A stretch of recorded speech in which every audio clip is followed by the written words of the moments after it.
ओम नमः शिवाय। शिवजी सदा सहाय। ओम नमः शिवाय। गुरुजी सदा सहाय। रुद्र संहिता के पार्वती खंड का 14 से लेकर 16वां अध्याय। तारकासुर के सताए हुए देवताओं का ब्रह्मा जी को अपनी कष्ट कथा सुनाना। ब्रह्मा जी का उन्हें पार्वती के साथ शिव के विवाह के लिए उद्योग करने का आदेश देना। ब्रह्मा जी के समझाने से तारकासुर का स्वर्ग को छोड़ना और देवताओं का वहां रहकर लक्ष्य सिद्धि के लिए यत्नशील होना। सूत जी कहते हैं, तदनंतर नारद जी के पूछने पर पार्वती के विवाह के विस्तृत प्रसंग को उपस्थित करते हुए ब्रह्मा जी ने तारकासुर की उत्पत्ति, उसके उग्र तप, मनोवांछित वर प्राप्ति तथा देवता और असुर सबको जीतकर स्वयं इंद्र पर प्रतिष्ठित हो जाने की कथा सुनाई। तत्पश्चात ब्रह्मा जी ने कहा, तारकासुर तीनों लोगों को अपने वश में करके जब स्वयं इंद्र हो गया, तब उसके समान दूसरा कोई शासक नहीं रह गया। वह जितेंद्र असुर त्रिभुवन का एकमात्र स्वामी होकर अद्भुत ढंग से राज्य का संचालन करने लगा। उसने समस्त देवताओं को निकालकर उनकी जगह दैत्यों को स्थापित कर दिया और विद्याधर आदि देव योनियों को स्वयं और अपने कर्म में लगाया। मुनि, तदनंतर तारकासुर के सताए हुए इंद्र आदि संपूर्ण देवता अत्यंत व्याकुल और अनाथ होकर मेरी शरण में आए। उन सब ने मुझ प्रजापति को प्रणाम करके बड़ी भक्ति से मेरा सत्वन किया और अपने दारुण दुख की बातें बताकर कहा, प्रभु आप ही हमारी गति हैं, आप ही हमें कर्तव्य का उपदेश देने वाले हैं और आप ही हमारे धाता एवं उद्धारक हैं। हम सब देवता तारकासुर नामक अग्नि में जलकर अत्यंत व्याकुल हो रहे हैं। जैसे सनीपात रोग में प्रबल औषधि भी निर्मल हो जाती हैं, उसी प्रकार उस असुर ने हमारे सभी क्रूर उपायों को बलहीन बना दिया है। भगवान विष्णु के सुदर्शन चक्र पर भी हमारी विजय की आशा अवलंबित रहती है, परंतु वह भी उसके कंठ पर कुंठित हो गया। उसके गले में पड़कर वह ऐसा प्रतीत होने लगा था मानो उस असुर को फूल की माला पहनाई गई हो। मुने, देवताओं का यह कथन सुनकर मैंने उन सब से समयोचित बात कही। देवताओं, मेरे ही वरदान से दैत्य तारकासुर इतना बढ़ गया है, अतः मेरे हाथों ही उसका वध होना उचित नहीं। जो जिससे पलकर बड़ा हो उसका उसी के द्वारा वध होना योग्य कार्य नहीं है। विष के वृक्ष को भी यदि स्वयं सींचकर बड़ा किया हो तो उसे स्वयं काटना अनुचित माना गया है। तुम लोगों का सारा कार्य करने के योग्य भगवान शिव हैं, किंतु वे तुम्हारे कहने पर भी स्वयं उस असुर का सामना नहीं कर सकते। तारक दैत्य स्वयं अपने पाप से नष्ट होगा।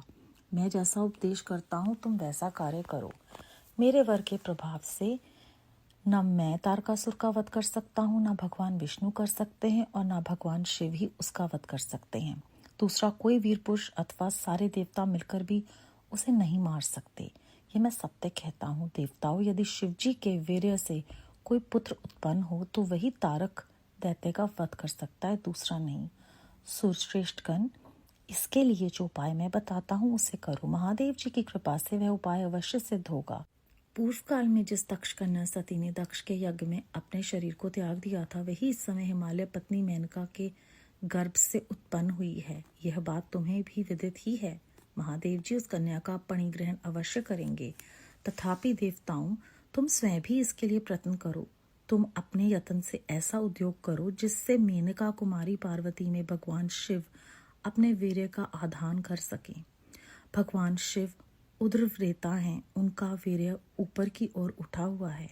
उनके वीर्य को प्रस्खलित करने में केवल पार्वती ही समर्थ है, दूसरी कोई अबला अपनी शक्ति से ऐसा नहीं कर सकती। गिरिराज की पुत्री व पार्वती इस समय युवावस्था में प्रवेश कर चुकी हैं और हिमालय पर तपस्या में लगे हुए महादेव जी की प्रतिदिन सेवा करती हैं। अपने पिता हिमवान के कहने से खाली शिवा अपनी 2 सखियों के साथ ध्यान परायण परमेश्वर शिव की साग्रह सेवा करती हैं।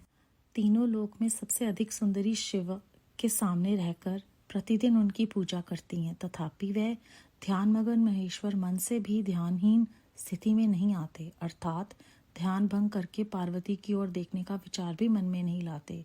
देवताओं, चंद्रशेखर शिव जिस प्रकार काली को अपनी भार्या बनाने की इच्छा करें, वैसी चेष्टा तुम लोग शीघ्र ही प्रयत्न पूर्वक करो। मैं उस दैत्य के स्थान पर जाकर तारकासुर को बुरे हट से हटाने की चेष्टा करूंगा।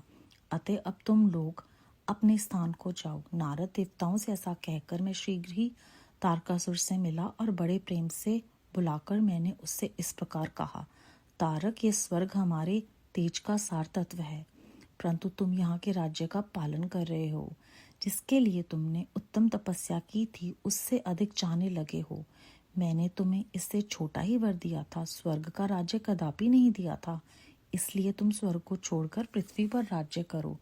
असुर श्रेष्ठ, देवताओं के योग्य जितने भी कार्य हैं वे सब तुम्हें वहीं सुलभ होंगे। इसमें अन्यथा विचार करने की आवश्यकता नहीं है।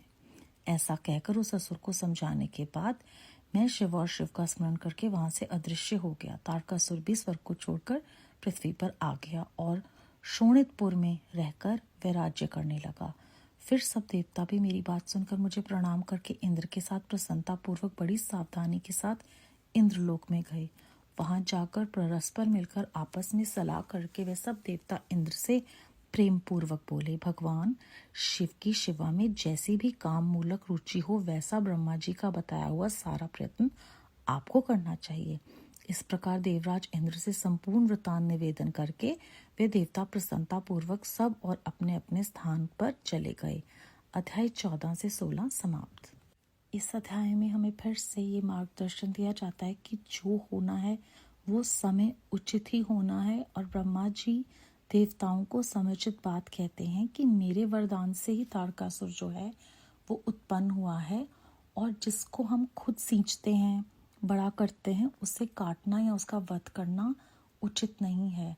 और उदाहरण के तौर पर वो ये भी कहते हैं कि अगर हम विष का वृक्ष भी लगा देते हैं तो उसको काटना सही नहीं है। तो ये बहुत बड़ा प्रेरणा का स्रोत है कि किस प्रकार माता पिता जो हैं वो अपने बच्चों में कितनी सारी गलतियां होने के बावजूद उनको उत्साहित करते हैं कि वो बेहतर हो जाएं और उनकी त्रुटियों को नहीं देखते। और यहाँ पर तारकासुर जो है वो अपने दिए हुए वर का जो है दुरुपयोग कर रहा है, और उसकी तुलना सन्निपात रोग से की गई है, जो एक तरह का टाइफॉइड है, जहाँ पर बहुत सारा कफ जम जाता है, पित्त में ज्वर बहुत होता है और कोई दवाई का असर नहीं होता। तो उसके साथ उसकी तुलना की गई है कि वो तो सुदर्शन चक्र को भी गले में इस तरह पहनाया हुआ है जैसे उसने माला पहनी हुई है। तो यहाँ पर जो भाग्य में जब जो जैसे होना है उसे फिर से यहाँ पर दोहराया गया है, जब ब्रह्मा जी कहते हैं न वे, न विष्णु जी और न शिव जी उसका वध कर सकते हैं, और सारे देवता मिलकर भी नहीं वध कर सकते, क्योंकि उसका वध तो शिवजी महाराज से उत्पन्न हुए पुत्र से ही होना है। और शिवजी जो हैं वो उधर रहता है, उनकी जो वीर्य की गति है वो ऊपर उठी हुई है, भाव उनका तेज बहुत ज़्यादा है, और पार्वती जी के अलावा कोई भी उनसे विवाह नहीं करेगा। तो वो फिर यहाँ पर कहते हैं कि हम सलाह करके इसका कोई उपाय निकालते हैं। और दूसरी बात वो ये यहाँ पर हमें ये भी कह रहे हैं कि तुम्हें भी कुछ प्रयत्न करना पड़ेगा। भाव यहाँ पे हमें प्रेरणा मिल रही है कि हमें हाथ पे हाथ धरकर नहीं बैठना, अपने किए हुए कर्म को तो हमें करना है। और जैसे अंग्रेजी की वो कहावत भी है, God helps those who helps themselves, यहाँ पर हमें उसी का उद्देश्य दिया जा रहा है कि हमें भी अपने किए हुए जो हमारी ज़िंदगी में रोल हैं उन्हें पूरा निभाना है, अपनी तरफ से प्रयत्न करना है। और फिर यहाँ पर ब्रह्मा जी कहते हैं कि मैं तारकासुर से बात करता हूँ, तो हर जो समस्या उसका समाधान है। और वो जब तारकासुर से बात करते हैं तो वो उन्हें गुस्से से नहीं बोलते हैं, वो बोलते हैं कि असुर श्रेष्ठ, ऐसा शब्द उनके लिए प्रयोग में लाया गया है। तो हमारे लिए भी ये एक बहुत बड़ी सीख की बात है कि हमें कभी भी किसी से, चाहे वो कुछ भी कर रहा हो, उसके जैसा व्यवहार नहीं करना, इज्जत से हर किसी से बात करनी है।